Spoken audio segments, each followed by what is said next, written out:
Partez à la découverte de la Moselle avec la tournée d'été et destination Amnéville.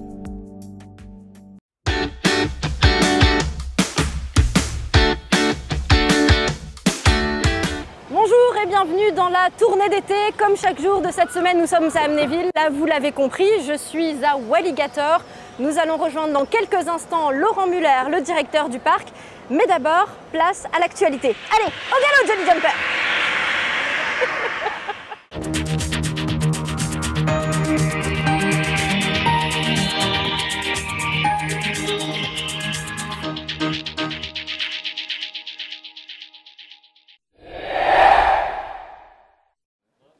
Pour cet été, le domaine Center Parcs des Trois Forêts a vu les choses en grand avec plusieurs nouvelles activités.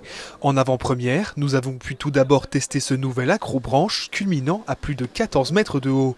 Par jour, ce sont plus de 700 personnes qui pourront venir crapahuter au sein de cette structure comportant de nombreux parcours. On a 3 parcours en ligne de vie, plus un parcours sur filet et un parcours filet à l'étage d'en dessous où on se trouve pour les enfants. Et donc tout ça réuni fait qu'il n'y en a pas beaucoup en Europe qui peuvent arriver à ce niveau-là d'expérience pour le client en tout cas. Ces installations se veulent également respectueuses du cadre naturel du site puisque la structure est 100% autoportée et qu'aucun arbre n'est utilisé comme support. Pour ceux qui ont encore faim de sensations après l'acrobranche, le domaine réserve encore de nouvelles surprises. Et ensuite là on part uniquement sur de la tyrolienne, donc juste un câble, il n'y a rien en dessous de nous. En tout, ce sont près d'1 kilomètre de câbles qui ont été tirés à la cime des arbres et au-dessus de l'étang qui borde le centre du domaine. Sur cette dernière portion, il est même possible de survoler le parc en duo. Ces nouvelles activités viennent compléter une offre déjà très large de divertissement destinée aux résidents du parc, mais également aux visiteurs d'un jour. On se rend compte que finalement, avec plus de 70 activités par jour possibles sur ce parc, ça devient, je dirais, un parc à part entière, un parc d'attractions. Ici, faire du poney, venir à l'acrobranche, déjeuner à la pizzeria, pouvoir faire du tir à l'arc, enfin mener un certain nombre d'activités à la journée, ça peut être tout à fait intéressant pour l'ensemble des habitants de la région Grand Est. Lorsque le temps ne se prêtera pas aux aventures en forêt, les clients pourront également découvrir un laser game ou encore différents jeux de réalité virtuelle. À l'occasion de ces inaugurations, le directeur de Center Parcs France a fait le déplacement. Après 2 années noires pour le groupe et des pertes évaluées à 800 millions d'euros, cette année 2022 s'annonce exceptionnelle. On a des taux d'occupation de plus de 90% sur le mois d'août par exemple. En juillet ça part progressivement mais à partir de mi-juillet on sera quasiment plein donc il n'y aura plus de place. Et un des derniers exemples c'est qu'on vient d'ouvrir un village qu'on appelle Landes de Gascogne dans le Lot-et-Garonne qui est déjà rempli à plus de 95% sur juillet et août. Et sur septembre ça s'annonce aussi très bien. Ici à Attigny, 700 cottages ont été rénovés ces 2 dernières années pour recevoir au mieux les touristes. Pour rappel, le domaine peut accueillir jusqu'à près de 6000 résidents simultanément.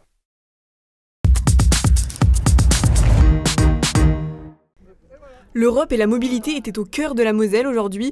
Le parking relais de Thionville-Metzange a été inauguré en présence de Dominique Faure, secrétaire d'État auprès de la transition écologique. Ce parking est un accord entre la France et le gouvernement du Grand-Duché du Luxembourg. Il permettra aux travailleurs de franchir plus facilement la frontière. Également a été inaugurée la nouvelle passerelle de l'Europe de Thionville. Ce passage reliant la gare rive droite au centre-ville en rive gauche permettra aux piétons et cyclistes de franchir la Moselle et ainsi accéder plus facilement au centre-ville et à la gare.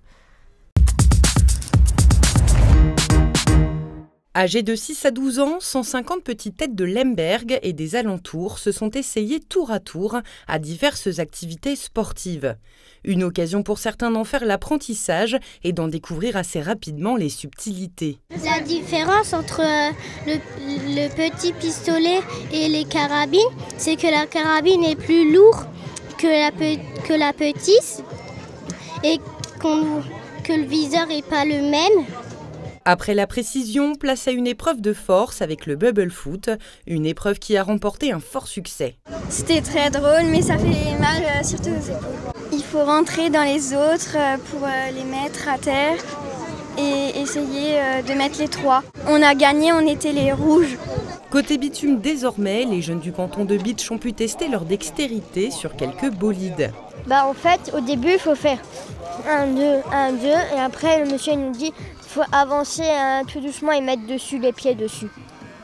Et alors toi, t'as trouvé ça facile? Ouais, facile. Mais vu que j'ai déjà fait du quad chez mon cousin...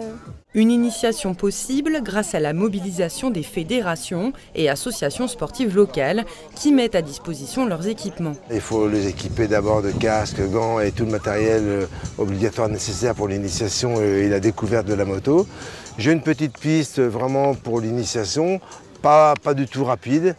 Ces motos électriques ont un avantage, c'est qu'on peut les régler vraiment très doucement sur beaucoup de plans. Bilan positif pour le deuxième arrêt de la caravane du sport Terre de Jeux 2024.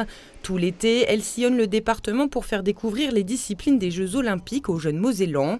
Un concept qui implique le conseil départemental des jeunes. On avait eu l'idée de faire des journées sportives où les jeunes viennent faire du sport. Et après, ça va les entraîner vers des nouvelles associations, par exemple comme le tennis de table. Et après, ils pourraient aller dans ces associations pour pratiquer le sport. Prochain rendez-vous samedi 16 juillet à la Cité des Loisirs d'Amnéville pour une journée multisport. La société publique locale Moselle Construction Durable a officiellement été créée. Cette SPL a pour objectif d'unifier la maîtrise d'ouvrage dans le but de mener à bien la construction et la réhabilitation de bâtiments publics, notamment de 10 collèges mosellans. Car en effet, bon nombre d'établissements ont été construits de façon provisoire il y a plus de 40 ans. Le département a alors voté l'an dernier un plan pluriannuel d'investissement d'un montant de 162 millions d'euros et pourra, grâce à Moselle Construction Durable, mener à bien l'aménagement de ces 10 établissements de façon coordonnée avec les communes concernées. Quand on creuse sur un lieu d'histoire, on peut tomber par hasard sur des vestiges oubliés. Ici, à quelques pas de la porte des Allemands, cette fouille n'a rien de fortuite. Il s'agit d'archéologie programmée. Le but ? Retrouver et restituer l'aspect de cette frise qui se trouve au bas de cette fortification du XVIe siècle. On a une frise avec une alternance de grelots et de boulets. Alors les grelots, on les reconnaît ici, ils ont une sorte de petite attache. La forme également est typique avec la clochette en bas. Et les boulets, c'est une forme circulaire. Et ici, ils ont tous un visage. Alors soit ils sourient, soit ils font la tête, ils ont un air triste. Alors celui-ci est déjà un peu entamé, on ne verra pas très bien. Mais je pense que sur les autres sondages, on verra vraiment des boulets en meilleur état avec des visages vraiment typiques. Autre sondage à une vingtaine de mètres avec Julien, Nicolas et Johanne. Ici, c'est une immense canonnière, large de près de 2 mètres, qui attire l'attention. Julien, donc c'est toi qui diriges ce chantier de fouilles. Alors, ces fouilles archéologiques, pourquoi est-ce qu'elles sont importantes à faire ici, donc au pied de cette fosse Bray ? Disons qu'on dispose de dessins qui sont vieux d'un siècle et demi à peu près, qui montraient, qui représentaient des reliefs, des bas-reliefs. Donc l'idée c'est, comme tout chercheur, bon chercheur j'espère, de regarder, vérifier que ces inscriptions soient exactes. Ce groupe d'archéologues, tous historiens de formation, se réunit depuis près de 15 ans dans l'association Historia Mettensis. Ensemble, ils ont déjà contribué à l'écriture de l'histoire messine. Et ce nouveau chantier leur permettra d'étoffer encore un peu plus la compréhension de l'histoire de la ville de Metz.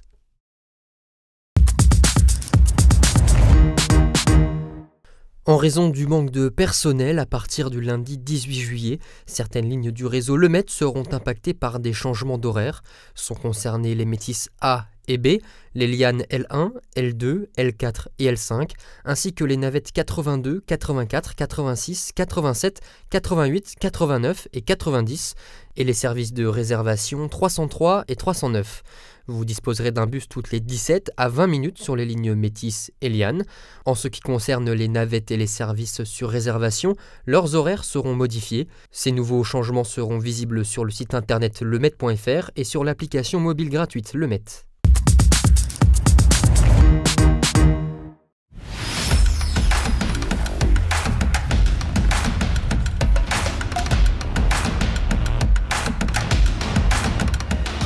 Elles sont les premières à reprendre le chemin de l'entraînement. Après un mois de coupure, les Dragons sont de retour sur les terrains. Ouais, super contente. Ça fait certaines, j'en avais pas vu depuis un mois. D'autres que j'ai vues il y a pas longtemps. Mais ouais, le fait de retrouver tout le monde, ça fait vraiment plaisir. Au programme ce lundi, des exercices ludiques pour remettre la machine en route. Personne ne s'oblige à tirer fort. Ça, c'est pas du tout une problématique. Kamia Misiewicz, absente pour 9 mois, elle s'est fait opérer d'une rupture des ligaments croisés antérieurs. Atadou Sako et Emma Jacques encore à l'écart du groupe. Manu Mayonnaud a fait appel à des jeunes du centre de formation pour étoffer l'effectif. Présente également les nouvelles recrues de Metz Handball. La russe Valeria Maslova, la danoise Kristina Jorgensen, la croate Andela Zagar et la gardienne française Camille Depuisé. A noter qu'une nouvelle pivot est attendue ce mercredi. Ok, bien joué. Super bien accueillie, il y a aussi des nouvelles joueuses comme moi, donc je ne suis pas la seule à devoir un peu m'intégrer, donc c'est cool.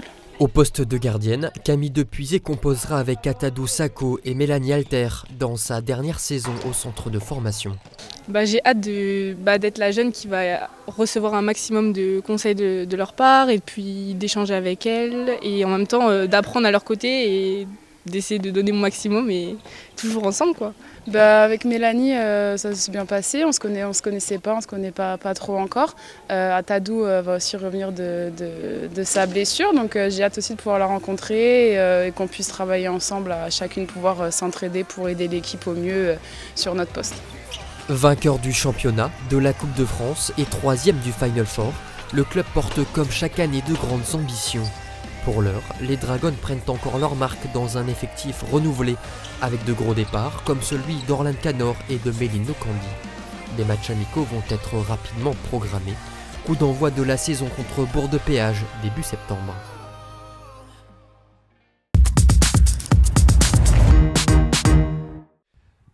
10 mois après sa sortie de terre le 13 octobre dernier, le nouveau dojo de Sarrebourg a été inauguré en présence des responsables politiques locaux et de Patrick Weiten.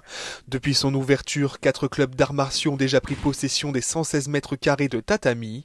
Les près de 300 judokas, karatékas et aikidokas sarrebourgeois peuvent également profiter d'une salle de sport à leur disposition. En tout, ce sont près de 3 millions d'euros qui ont été déboursés pour s'offrir ce dojo flambant neuf. La qualité des infrastructures permet tout d'abord de renforcer l'attractivité de la Moselle Sud en tant que terre de jeu dans le cadre des Jeux Olympiques 2024. Avec cet équipement, les clubs sarrebourgeois espèrent également redevenir des fabriques à champions, comme l'était Catherine Belriti, ancienne championne du monde de karaté. Explication avec la sénatrice de la Moselle et Patrick Weiten. Ici, cet ensemble magnifique va redonner, je pense, l'envie aux jeunes de revenir parce qu'il faut savoir qu'avec la crise du Covid, les sports qui ont été le plus impactés, ça a été les arts martiaux. Et justement, le karaté, le judo, l'aïkido ont perdu beaucoup de licenciés. Et je crois qu'une infrastructure comme celle-ci va redonner goût à nos petits karatékas, judokas et aïkidokas à revenir s'entraîner sur ce magnifique tatami. La communauté de communes ainsi que la commune de Sarrebourg sont labellisées terres de jeu, en relation avec à la fois l'Agence nationale du sport, et j'y siège aux côtés de Tony Estorguet, que je rencontre, que je reçois à Metz le 24 juillet prochain, justement pour parler des centres de préparation aux Jeux Olympiques.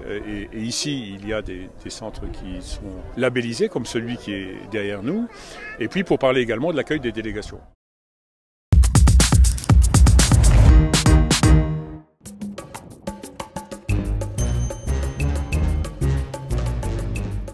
Tels des Spider-Man, 2 voltigeurs de la société Voltige, une entreprise mosellane, ont effectué un nettoyage périlleux des caméras de surveillance du stade de Saint-Symphorien. Accrochés à 30 mètres au-dessus du sol, les 2 hommes ont pu nettoyer pour le moment 20 caméras sur les 32 que compte le stade. Ces manœuvres vertigineuses seront reconduites prochainement par la même société pour du tirage de câbles et de la pose d'enceintes.